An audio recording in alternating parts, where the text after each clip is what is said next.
Hello.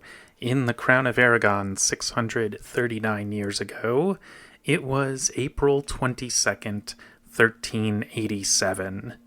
My name is Jonathan Seyfried. I'm a PhD candidate in history at the University of New Mexico, and this is the Historian's Notebook, a podcast about how history gets made. Season 1 is titled Molt Cara Companiona. We're looking at a document from each day of the first year of the reign of King Joan I of Aragon and Queen Violant de Bar. Let's begin today's document.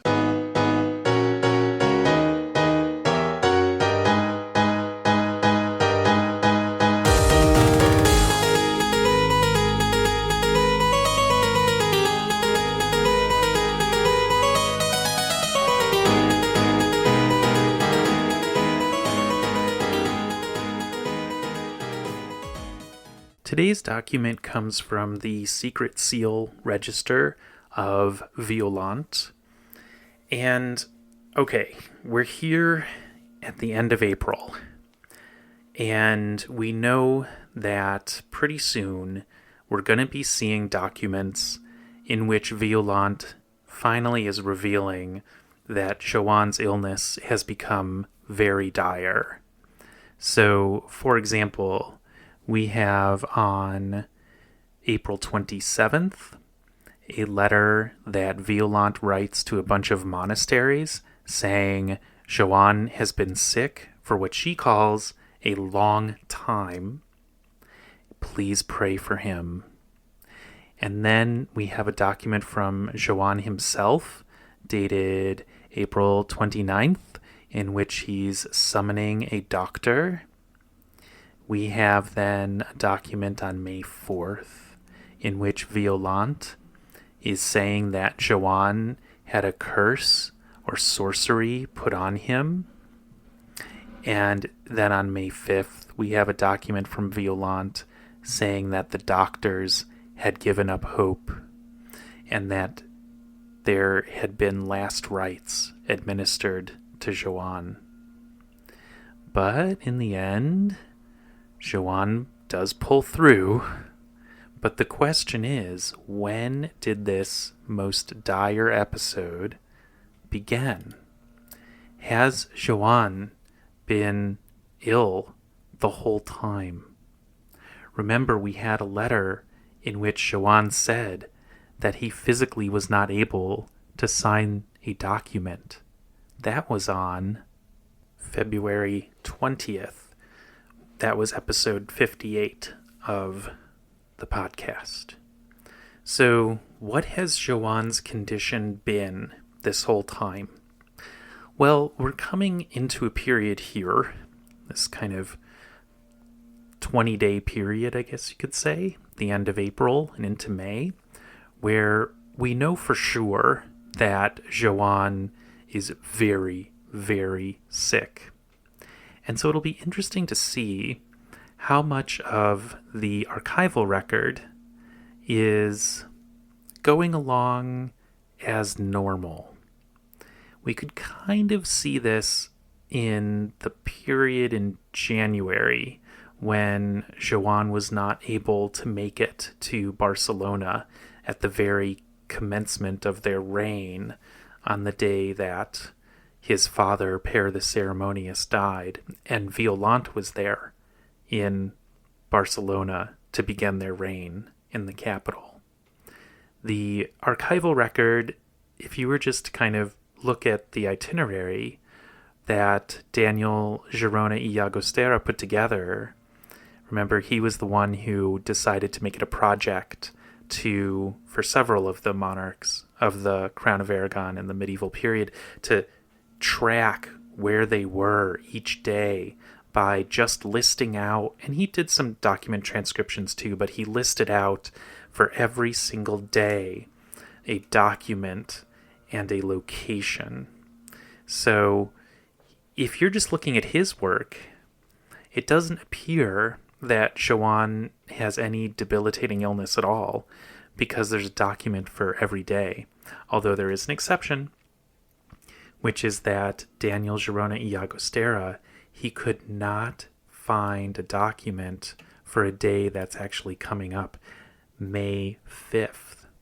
But this is at a time when it seems like Joan is out of the woods, May 5th. It seems like the last rites were applied really in the very earliest day or two of April, or maybe, or sorry, May, earliest day or two of May, or the last few days of April.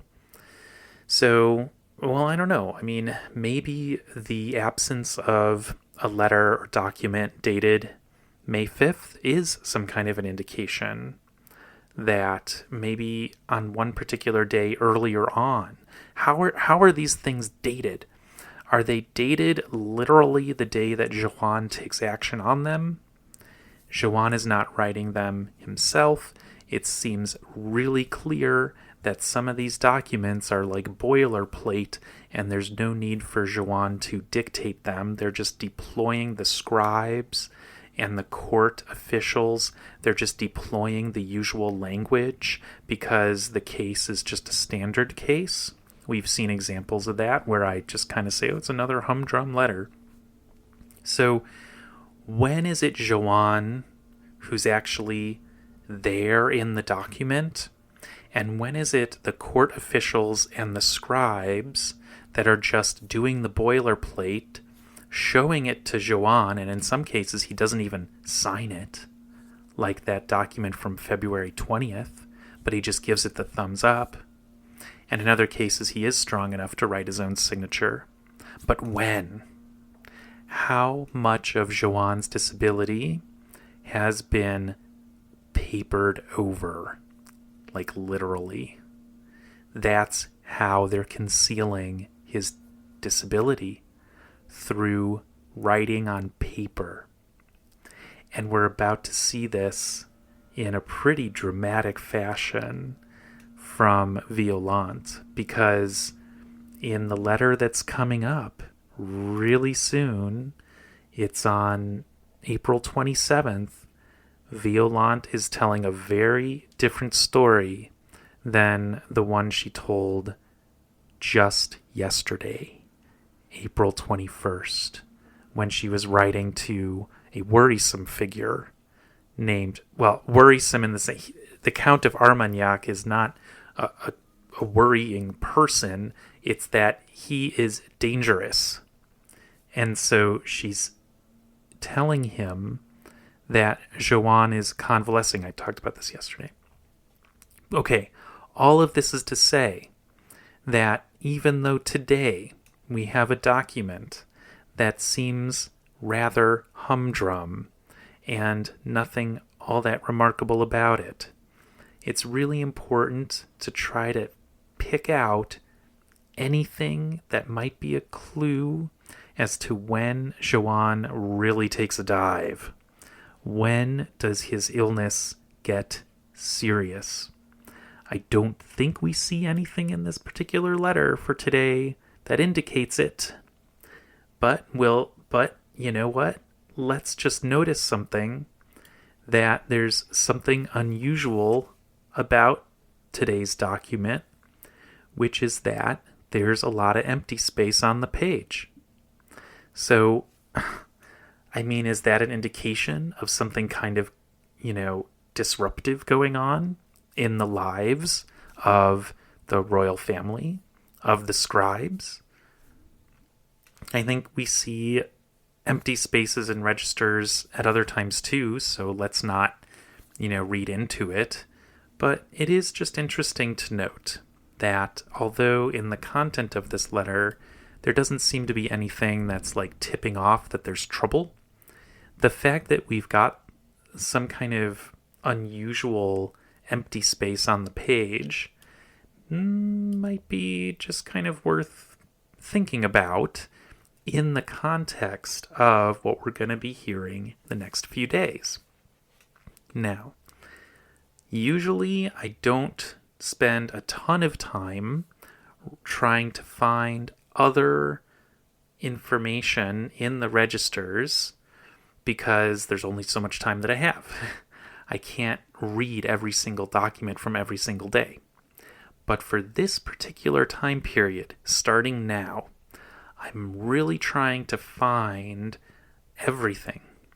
And that's where the OpenClaw automatic text recognition is going to come in handy.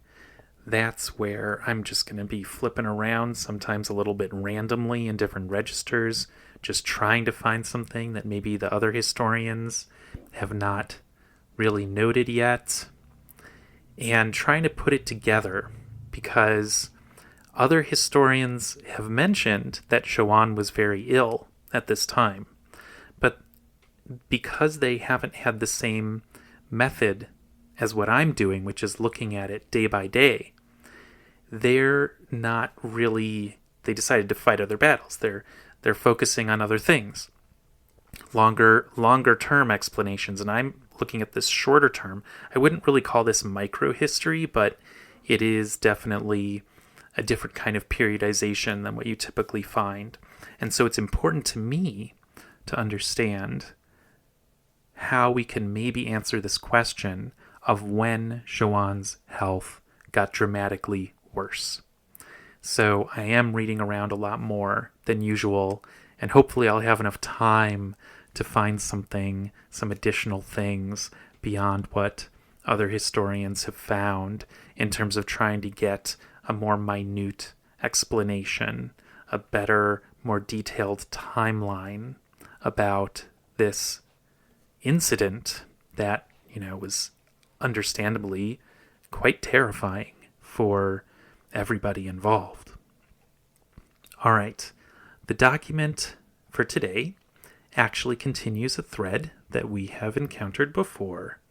So in early March, on March 10th, we had this letter from Joan where we really know it's him because he's so angry at the governor of the province of Aragon and says, "You've been delaying, and I know you have, and you better get your act together, or else I'm going to make you into an example that will be a terror." He uses the word in Catalan, terror.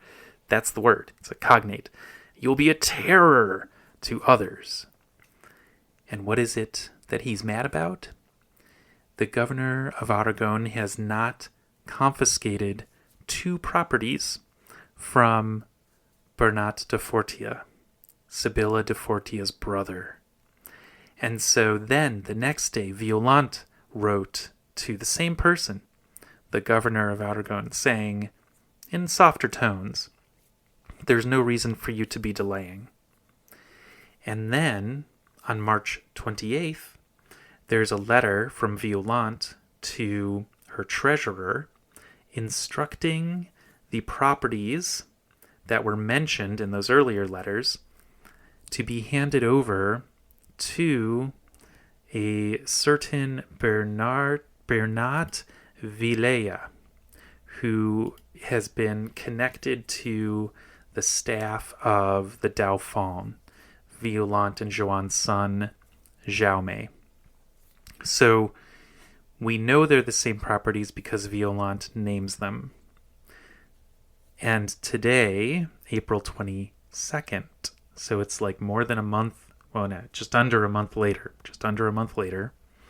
Violant is writing to the governor of Aragon again, saying that, "I know there's been a delay to your confiscation of the castel and villa, the castle and village of Borja." And that is at the end of line 2 and into the beginning of line 3 of today's document. But what's interesting is that she starts out this document by saying, "Gobernador, rebuda havem vostra letra." We have received your letter. So the governor of Aragon is written back saying, "You're asking me to do something that's very difficult to do."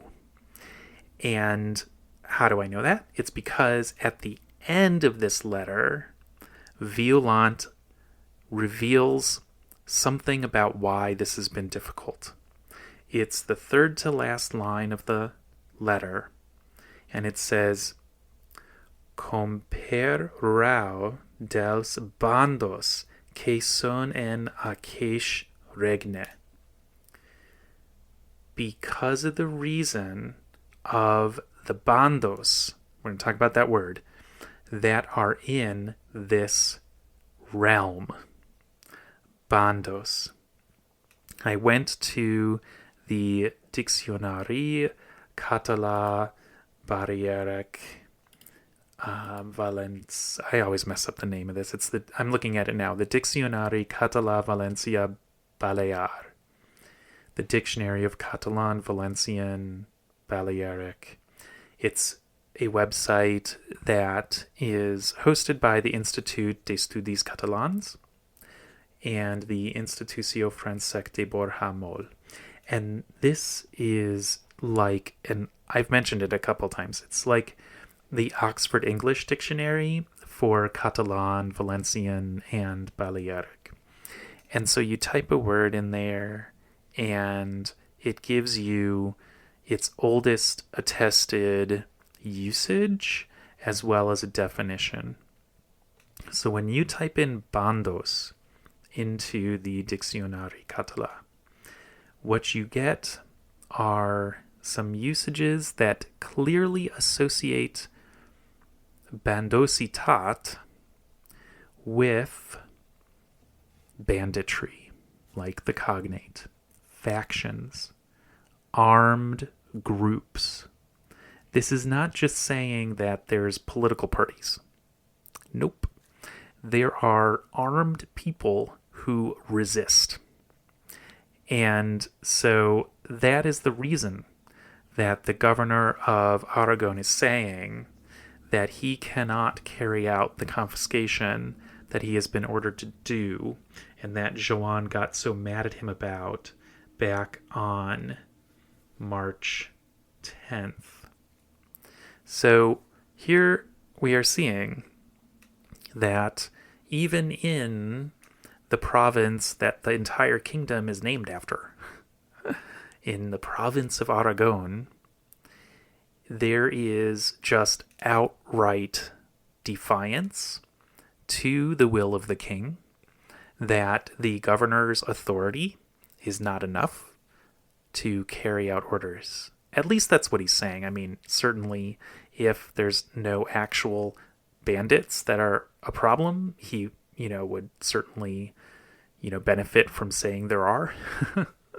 But I'm inclined to believe this. I mean, Violant, I think that she wouldn't have written that if she hadn't been able to confirm it from some other kind of source, that there really is some kind of armed banditry, some factions that are causing problems with carrying out the confiscation of the property of Bernat de Fortià, who, is not without friends. So, he was the brother of the queen for like 10 years. More than 10 years. A little under 10 years. So, when you've got 10 years as the brother of the queen, you're going to be in a position to make friends, to build up a certain amount of loyalty, so that when your sister is in trouble, fleeing, is no longer queen, you might have some people that decide to throw their lot in with you. And the fact that you've got some friends that are going to stick their necks out for you, it actually says just as much about their loyalty to you, the brother of the widow of the king. It says as much about you as it does about the new king. So it seems to me like the rumors of Joan's weakness are out, and that the people who are blocking the governor from carrying out this confiscation are doing so with a certain sense of impunity, that they kind of know that they're not going to be punished. They've got some kind of way of justifying it, and maybe some kind of legal loophole or something like that. or maybe just kind of a sense of, you can't just come in and take this castle, like a sense of just what's right and wrong. That is giving them a justification so that they can't just be arrested as criminals. It's interesting because in Valencia, there's somebody who's certainly also involved in some kind of bandos action who is arrested eventually. We're going to hear a little bit more about Bernat de Fortià in Valencia in just a couple days. All right. Thanks for listening to this episode of The Historian's Notebook, Season 1, Molt cara compagnona. If you are leaving with more questions than you arrived with, I've done my job. Remember, the motto of The Historian's Notebook is dissatisfaction guaranteed. Visit the website to see an image of today's document and additional show notes, and listen again tomorrow to hear about the next day in the first year of the reign of King Joan I of Aragon and Queen Violant de Bar. In the meantime, take care.